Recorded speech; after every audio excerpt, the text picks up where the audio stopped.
Hi. ഇന്ന് നമുക്ക് മറവിയെക്കുറിച്ച് കുറച്ച് കാര്യങ്ങൾ സംസാരിക്കാം. ചില സമയത്ത് ചില കാര്യങ്ങൾ ഓർത്തെടുക്കാൻ ശ്രമിക്കുമ്പോൾ അത് നമ്മുടെ മൈൻഡിലേക്ക് വരണം എന്നില്ലല്ലേ, നമുക്ക് ഓർമ്മ വരില്ല. അല്ലെങ്കിൽ നമ്മുടെ നാവിൻ്റെ തുമ്പ് വരെ വന്നിരിക്കും, പക്ഷെ അത് പുറത്തോട്ട് വരില്ല.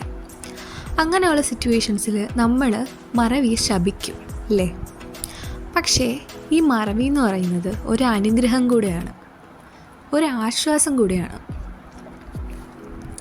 ചില ഓർമ്മകൾ നമുക്ക് ഭയങ്കര ഹെവിനെസ് ഫീൽ ചെയ്യിക്കും. Like breakups, loneliness, insult, loss, ഇങ്ങനെയുള്ള ചില വൂൺസ് നമ്മുടെ ഹാർട്ടിൽ ഇങ്ങനത്തെ മുറിവുകളുണ്ടായി വന്നാൽ പെട്ടെന്ന് അത് പൊറുക്കില്ലല്ലേ, അല്ലെങ്കിൽ അത് പെട്ടെന്ന് ഹീലാവില്ല. സോ ഓരോ ഇൻസൾട്ടും നമ്മുടെ മനസ്സിൽ സൂക്ഷിക്കുകയാണെന്ന് വെച്ചോ, നമുക്ക് മൂവ് ഓൺ ചെയ്യാൻ പറ്റണമെന്നില്ല.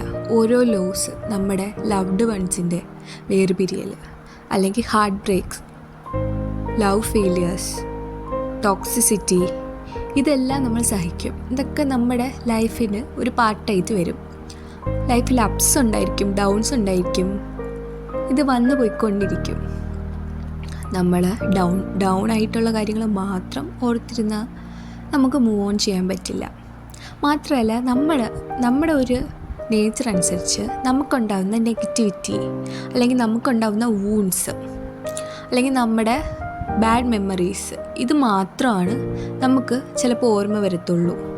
അതായത് ഫോർ എക്സാമ്പിൾ, ചൈൽഡ്ഹുഡിൽ എന്തെങ്കിലും ഒരു ട്രോമ പറ്റിയിട്ടുണ്ടെന്ന് വിചാരിച്ചോ, ആ കാര്യം നമുക്ക് ഇപ്പോഴും ഓർമ്മ കാണും. പക്ഷേ കുട്ടിക്കാലത്ത് നമുക്ക് പല സാധനങ്ങൾ വാങ്ങിത്തന്നതും നല്ല നല്ല മെമ്മറീസും എല്ലാം നമുക്ക് ഓർമ്മ ഉണ്ടാവണമെന്നില്ല. അതെന്തുകൊണ്ടാണെന്ന് അറിയോ? ഈ ബാഡ് മെമ്മറീസ് നമ്മൾ വീണ്ടും വീണ്ടും മറക്കാൻ ശ്രമിച്ചുകൊണ്ടിരിക്കും. നമ്മളൊരു കാര്യം വീണ്ടും വീണ്ടും മറക്കാൻ ശ്രമിക്കുന്നതിനനുസരിച്ച് ആ കാര്യം നമ്മൾ വീണ്ടും വീണ്ടും റിപ്പീറ്റ് ചെയ്ത് ഓർത്തുകൊണ്ടിരിക്കുകയാണല്ലേ, അത് നമ്മുടെ മൈൻഡിൽ വീണ്ടും വീണ്ടും ഓർക്കുമ്പോൾ ഒരു പെർമനൻറ്റ് മെമ്മറി ആയിട്ട് സ്റ്റോർ ആവും. അതുകൊണ്ടാണ് ഈ വൂൺസ് എല്ലാം നമ്മൾ വീണ്ടും വീണ്ടും ഓർത്തുകൊണ്ടിരിക്കുന്നത്. സോ മറവി എന്ന് പറയുന്നത് നമ്മുടെ വീക്ക്നെസ് അല്ല, അത് ഹീലിങ്ങിൻ്റെ ഒരു പാർട്ടാണ്.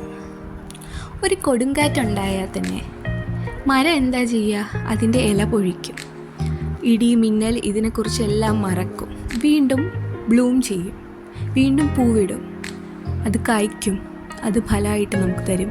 വീണ്ടും ഈ സൈക്കിൾ റിപ്പീറ്റ് ചെയ്തുകൊണ്ടിരിക്കും അല്ലേ. സോ നേച്ചർ തന്നെ സ്വയം മറക്കുമ്പോൾ പിന്നെ നമുക്കെന്താ മറന്നാൽ? മറവിയെ നമ്മൾ അക്സെപ്റ്റ് ചെയ്യാൻ ശ്രമിക്കണം. നമുക്കെല്ലാത്തിനും ഒരു ക്ലോഷർ വേണമെന്ന് നിർബന്ധം പിടിക്കരുത്. ചില സമയത്ത് ഈ മറവി തന്നെയാണ് ഒരു ക്ലോഷർ. എല്ലാ വേദനകളും ഒരു ഉത്തരം കൊണ്ട് നമുക്ക് സോൾവ് ചെയ്യാൻ പറ്റില്ല. ചിലത് മങ്ങിപ്പോവും. ആ മങ്ങൽ, ആ മറവി, അതാണ് നമ്മുടെ ക്ലോഷർ. അതുപോലെ പുതിയ ഒരു സമാധാനമായിട്ടുള്ള കാര്യം നമ്മുടെ ലൈഫിലുണ്ടാകുമ്പോൾ പഴയ പെയിൻ നമ്മൾ പയ്യെ പയ്യെ മറന്നു തുടങ്ങും. നമ്മുടെ ലൈഫിൽ ഹാപ്പിനെസ് വരുന്തോറും പഴയ കാര്യങ്ങൾ നമ്മൾ പയ്യെ അത് ഫീഡായി പോകും. That is A blessing. ഇന്ന് നമ്മൾ ഷെയർ ചെയ്യുന്ന നമ്മുടെ ചിരി, അത് പയ്യെ ഇന്നലകളുടെ കണ്ണീരിനെ മായ്ച്ചു കളയും. The heart does not truly forget, but it learns which memories to stop visiting daily. നമ്മുടെ ഹാർട്ട് ട്രൂലി മറന്നു കളയുകയല്ല, പക്ഷേ ഏതൊക്കെ മെമ്മറീസിനെ എന്നെന്നും വിസിറ്റ് ചെയ്യുന്നത് നിർത്തണം എന്ന് പഠിക്കുകയാണ്. So, if you have started forgetting someone or something, don't fight it. Maybe it's not your memory betraying you. Maybe it's your soul setting you free. So, നമ്മൾ ആരെങ്കിലും അല്ലെങ്കിൽ എന്തിനെങ്കിലും മറക്കാൻ തുടങ്ങിയിട്ടുണ്ടെങ്കിൽ അതിനെതിരെ ഫൈറ്റ് ചെയ്യരുത്. അത് നമ്മുടെ മെമ്മറി നമ്മളെ ചതിക്കുന്നതാവില്ല. അത് നമ്മുടെ സോൾ, നമ്മുടെ ആത്മാവ് നമ്മളെ ഫ്രീ ആയിട്ട് വിടുന്നതായിരിക്കും. By. Live peacefully. Love you.